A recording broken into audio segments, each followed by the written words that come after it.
Regime change? Are you serious? That was the gasping reaction many spectators had when President Donald Trump unleashed a bombshell statement hinting at a new direction in Washington's policy toward Tehran. Only a few hours earlier, Vice President J.D. Vance and Secretary of Defense Pete Hegseth repeatedly reassured the country, insisting that regime change in Iran was the farthest thing from their minds. Yet, as the day drew to a close, one startling post on Trump's Truth Social platform shook the nation's understanding of his intentions and left countless people wondering if something monumental was about to unfold. Welcome to our deep dive into the dramatic about-face that set Washington pundits abuzz. Today we examine what really happened behind the scenes to prompt the president's late afternoon remarks. Why would the administration initially deny any interest in reshaping Iranian leadership, then seemingly reverse course by talking about making Iran great again? And how is this connected to a daring bombing raid carried out by American B-2 bombers on the heart of Iran's nuclear facilities just days earlier? In this exhaustive breakdown, we will look into the suspiciously synchronized airstrike on Iranian nuclear sites conducted by both the United States and Israel, and the vice president's public stance insisting that Washington seeks no toppling of Iranian power. A behind-the-scenes glimpse of the White House meltdown as insiders struggled to reconcile contradictory statements. The potential global consequences of a conflict that many fear could spiral into full-scale war. The president's cryptic MIGA catchphrase and how it has ignited new questions about his true motivations. Strap in for a whirlwind narrative. We will track through the final hours before Trump's big reveal, attempt to decode whether his sudden suggestion of regime change was truly spontaneous, and explore the possible ramifications for diplomatic relations throughout the Middle East. And along the way, if you are as fascinated by these international power plays as we are, feel free to show your support with a quick thumbs up, only if you find this enthralling, of course. Let us now dive into the heart of the story. Let us set the stage. Rumors about a high-stakes operation targeting Iran's nuclear program started circulating in Washington roughly 10 days ago. The speculation grew more intense after unnamed insiders hinted that the White House gave the green light for an audacious strike, partnering with Israel. Observers speculated that advanced bunker-busting bombs might be unleashed from stealth aircraft, targeting suspected underground nuclear sites in Iranian territory.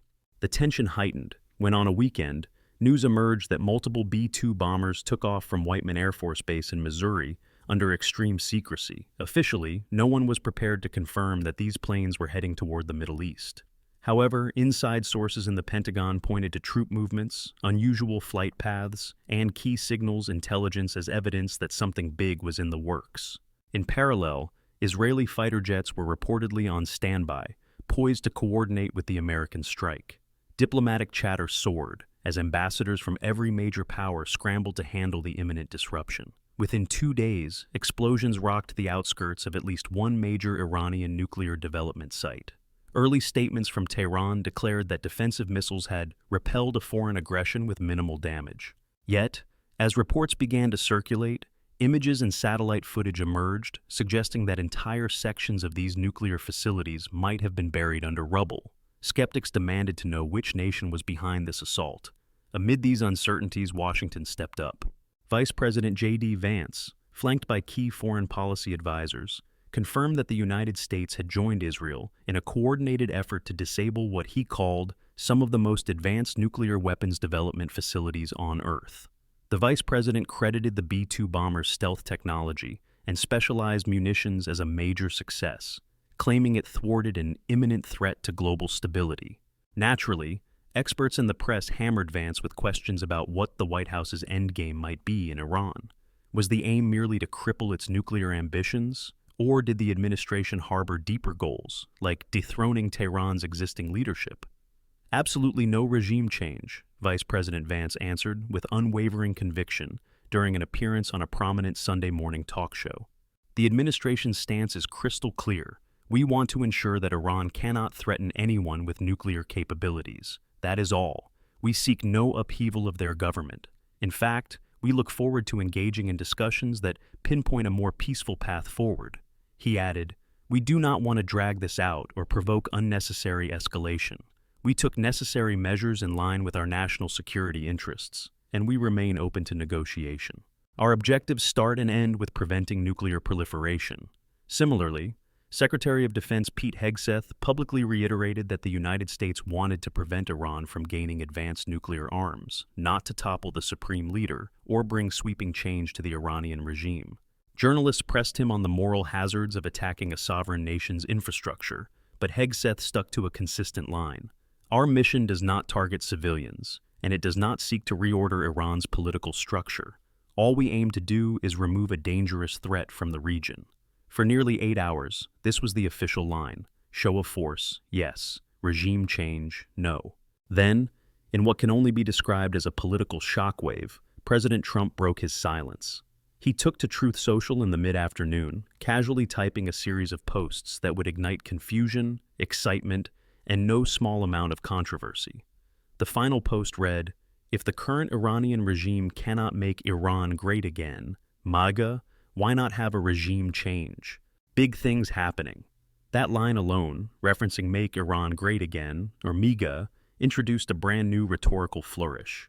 It was especially alarming to analysts and watchers of Middle East affairs who had spent the entire morning praising the White House for apparently adopting a relatively constrained stance. Bomb the nuclear sites, but do not meddle in Iranian politics. Immediately, pundits across the political spectrum speculated that either the president had just contradicted his own administration or that this was part of a strategic gambit. White House spokespeople scrambled to address a wave of press inquiries, but for hours, no further clarification emerged. Meanwhile, some supporters of the administration argued that the phrase, "Why not have a regime change?" could be rhetorical rather than an actual policy statement. Others claimed Trump was playing to his base, spicing up routine messaging with provocative angles. Behind closed doors, the political drama was said to be intense. According to one unconfirmed leak, Vice President Vance was blindsided by the remarks and demanded an immediate meeting with top advisors to clarify the administration's position. Another rumor suggested that Secretary Hegseth called an emergency briefing with senior Pentagon officials, concerned that the president's words might trigger an even greater escalation in the region. After all, Iranian officials had already promised proportionate response. If they came to believe the White House intended a total overthrow of their leadership, the ensuing retaliation might be cataclysmic. Let us consider the broader context. President Trump campaigned for years on slogans that criticized endless wars, frequently admonishing neoconservatives for their part in toppling foreign governments, from Iraq to Libya. For him, the notion of backing a regime change in Iran stands in apparent contrast to that earlier rhetoric. Yet, as we have seen on repeated occasions, Trump has also proven willing to insert unpredictability, especially in matters of foreign policy. He often teased that unpredictability, calling it strategic, a way to keep adversaries guessing. In many people's eyes, this is precisely what has happened. The administration offered a measured stance while simultaneously fueling speculation of something far more dramatic. Tehran's perspective is equally important. Amir Saeed Iravani, Iran's ambassador to the United Nations, blasted the United States for destroying diplomacy by bombing a nuclear site that Iranian officials claim was for civilian energy development. At an emergency meeting of the United Nations Security Council, Iravani denounced the attack as a blatant violation of Iran's sovereignty. He demanded that members of the international community condemn the aggression. The ambassador warned that if the world sits idle, the principle of national sovereignty itself would be at grave risk. From the Iranian standpoint, the rhetorical shift in Washington only confirmed their long-standing suspicions. The Americans, they argue, have always wanted to oust their regime. Government-friendly media in Tehran seized on Trump's MIGA statement as the smoking gun. Outlets ran headlines such as U.S. betrays peace again, claiming that the American operation was never about nuclear bombs alone, but about crippling the Islamic Republic's entire leadership structure. American allies in Europe are also not united when it comes to Washington's recent moves. Several leaders, including some who have tried to maintain an accord with Iran regarding nuclear production, expressed alarm that this robust show of force might close off any remaining diplomatic paths. Others, especially in countries that have faced Iranian-backed militant attacks, privately welcomed the strike as a demonstration that Tehran will pay a price for defying international norms. Meanwhile, back in the United States, media outlets have spent days dissecting every new detail that emerges, from the technology behind the specialized bunker-busting munitions to the rumored roles of Israeli intelligence teams on the ground. Opinion columns question the morality of attacking these sensitive sites, which could potentially release radioactive materials if the strikes were mishandled. On the domestic political front, coverage of the administration's contradictory statements quickly soared to the top of every major news broadcast. Skeptics hammered the White House for failing to keep a consistent message. Some supporters marveled that the unpredictability might be part of a bigger plan, referencing an alleged strategic confusion that keeps Tehran off balance. But how do we separate real policy from theatrics? Did the White House orchestrate an official line, only for the president to step in with a more provocative stance to rattle Iran's leadership? Are the vice president and the secretary of defense enforcing a more measured approach, while the president dangles the possibility of revolution in front of Iranian citizens? All of this leads us to the big question: has the United States finally reached the tipping point where it no longer trusts diplomacy alone, so it quietly contemplates toppling today's ruling structure in Tehran? And does this puzzle tie into the American stance on broader Middle East issues, like alliances with Israel or relationships with Saudi Arabia and others that see Iran as a major threat? To make sense of it, we should recall a key historical context. Over previous decades, the United States and Iran have had a fraught relationship, punctuated by sanctions, accusations of terror sponsorship, cyber attacks, and even the famous nuclear deal negotiation that attempted to freeze Iran's nuclear efforts in exchange for sanctions relief. That fragile deal unraveled under President Trump, who argued that the Iranians were using it as cover to continue malign activities throughout the region. In short, the seeds for potential regime change talk were always in the air, just not always so overtly. Trump's critics have frequently alleged that toppling Tehran's leaders was the White House's real aim, no matter what official statements said. Now, it seems those critics feel vindicated by the president's sudden statement, while administration defenders claim it was just rhetorical flourish.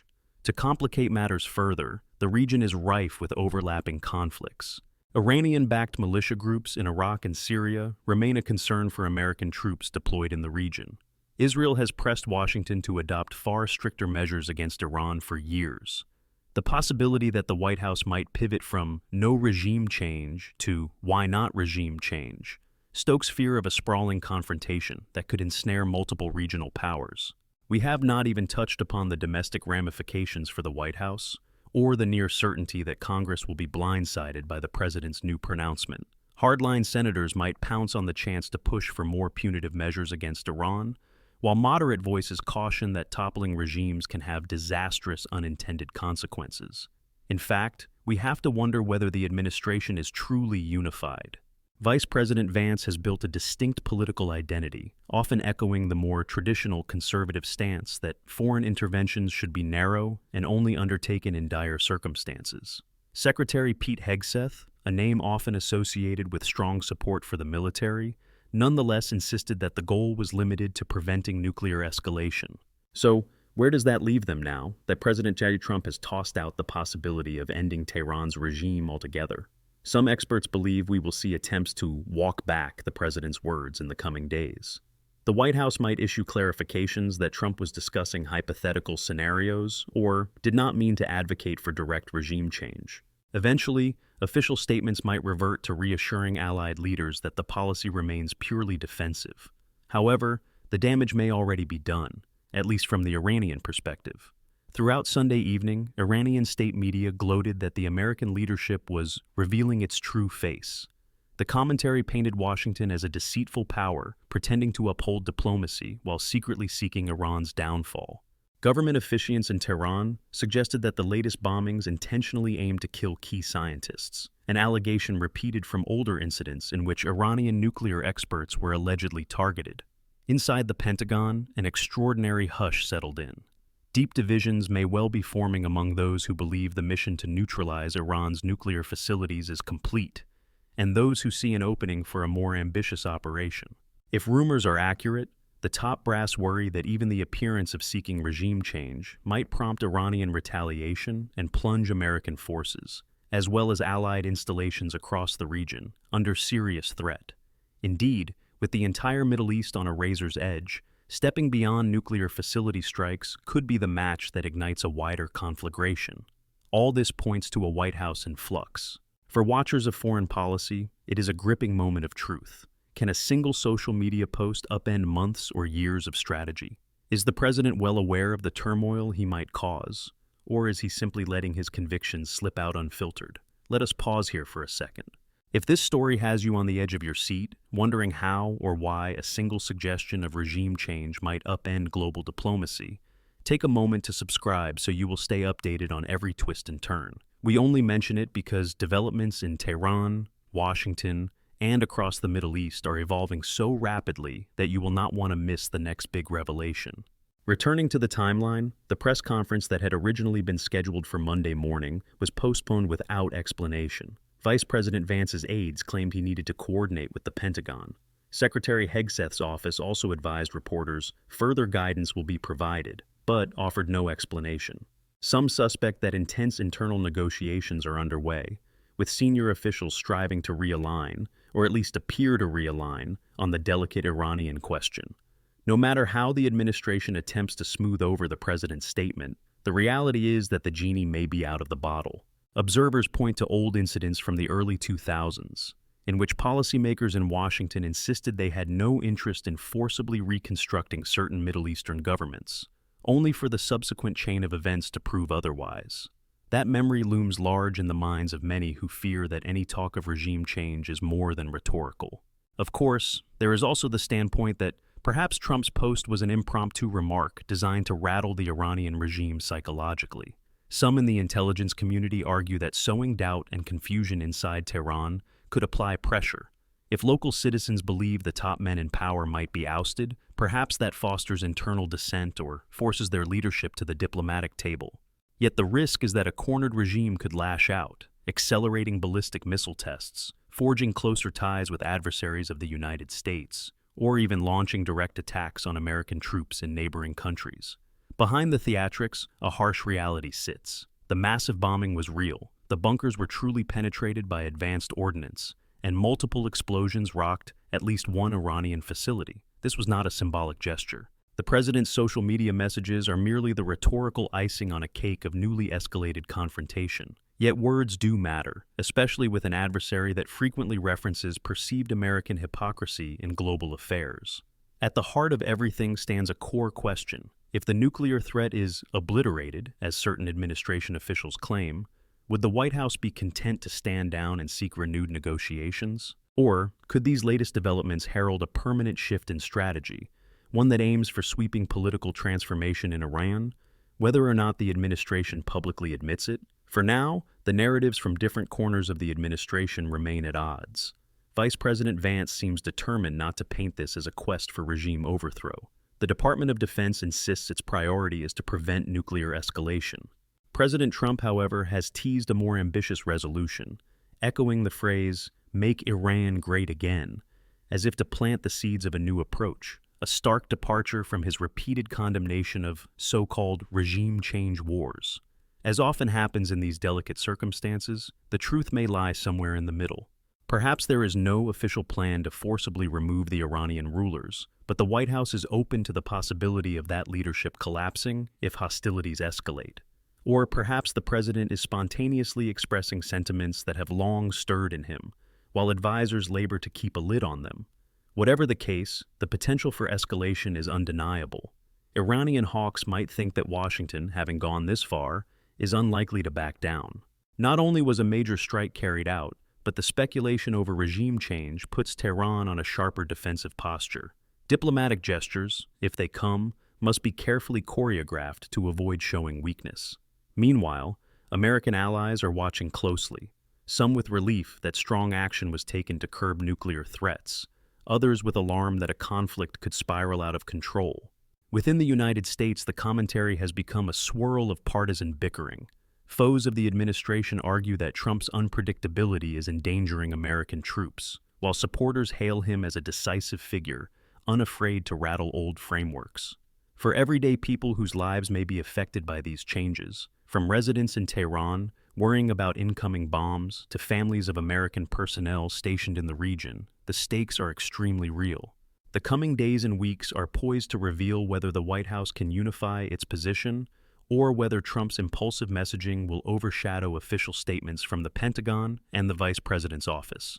What can we anticipate next? Some possibilities.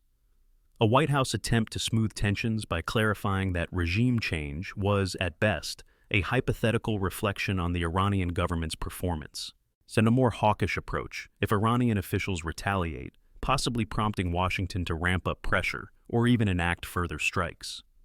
Potential diplomatic efforts by European powers to broker a ceasefire in rhetoric, if not an outright truce, while urging the re-establishment of an oversight mechanism for Iran's nuclear activities. A further fracturing of opinions within the executive branch, leading to contradictory policy statements and a wave of confusion on the global stage. If history offers any lesson, it is that consistency in foreign policy can be difficult to maintain when strong personalities drive strategic decisions. We have a president known for upending the script, a vice president seemingly anchored in caution, and an Iran that believes it has moral justification to push back. International watchers brace themselves as the possibility of a new crisis surges.